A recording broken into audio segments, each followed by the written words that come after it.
ഫ്രണ്ട്സേ, ബത്ലഹേമിലെ ഒരു റെസ്റ്റോറൻ്റ് ഉണ്ടോ?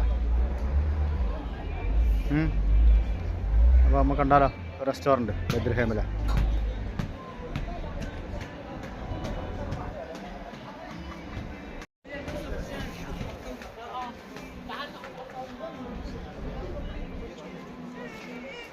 അടിപൊളി, ആൾക്കാരൊക്കെ ഇരുന്ന് കഴിക്കുന്നുണ്ടോ?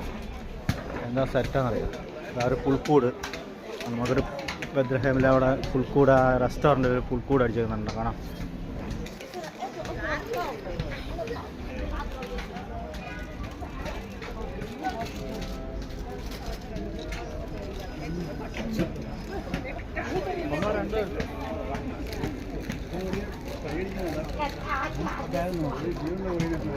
പുണ്യേശു ഇറങ്ങുന്നുണ്ട്.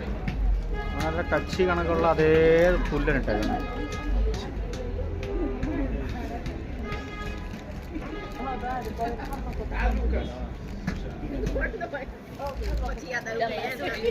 പുൽക്കൂടാണ്, എൻ്റെ റെസ്റ്റോറൻറ്റിലാണ് വെച്ചേക്കുന്നത് കേട്ടോ.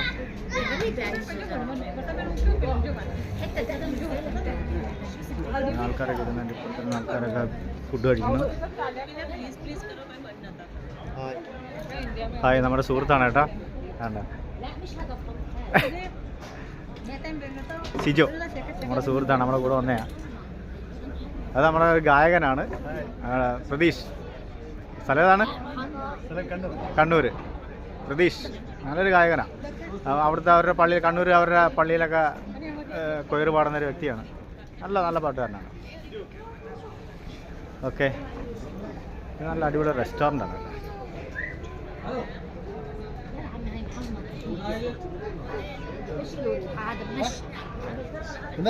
നമുക്ക് ആ റെസ്റ്റോറൻ്റ് അകത്തോട്ടൊന്ന് കയറിയേക്കാം.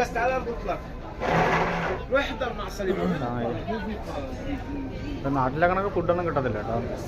നമുക്ക് ഇവിടുത്തെ ഒരു പ്രത്യേകതരം ഫുഡുകളുണ്ട്, അത് മാത്രമേ നമുക്ക് ഇവിടുന്ന് കിട്ടത്തുള്ളൂ. Okay, entry. അതുകൊണ്ട് അതിനകത്ത് ഒരു ട്രീയും ഒരു പുൽക്കൂടൊക്കെ സെറ്റ് ചെയ്തിട്ടുണ്ട്. അതിനകത്തൊരു ട്രീ, ഒരു പുൽക്കൂട് ഉണ്ട്. പുൽക്കൂട് മനോഹരമായ ഒരു പുൽക്കൂടൊക്കെ സെറ്റ് ചെയ്തിട്ടുണ്ട്. ട്രീ ഉണ്ട്. എൻ്റെ മനസ്സിലായിട്ടില്ല. അവിടെ ഒരു പുറത്തേക്കൊന്നും എന്തോന്നും ഒരു പിടുതം കിട്ടുന്നില്ല. ഒരു അക്വേറിയം.